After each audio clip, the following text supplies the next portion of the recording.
I'm Ulysses S. Grant. Didn't you know that I was a lieutenant general in the Civil War and was the 18th president of the United States? Now let me tell you my life story. I was born on April 27th, 1822. I grew up in Georgetown, Ohio.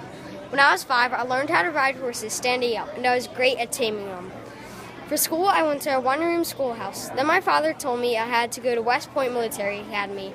I did not like it there. When I was at West Point, I was working with the horse, then I punched it. As a consequence, I couldn't serve in the cavalry and was forced to serve in the infantry. I did not like my job. It was ordering and distributing supplies. But I was glad to be married to Julia Dent. She hated slavery and loved horses like me. But the only thing I did not like is that her family were slave owners. Later, the Mexican-American War started. It was between the eastern states and Mexico.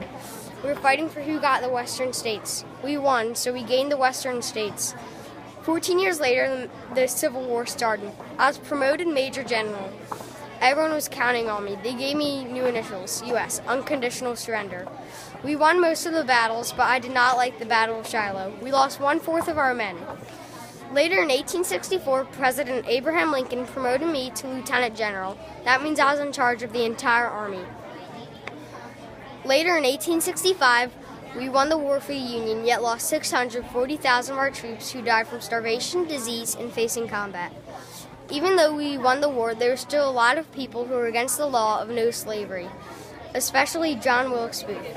4 days after the war ended, John Wilkes Booth shot President Lincoln.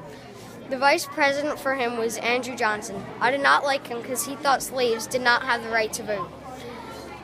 He served 4 years, but I served 8 years. When I was president, I ordered the army to arrest the Ku Klux Klan.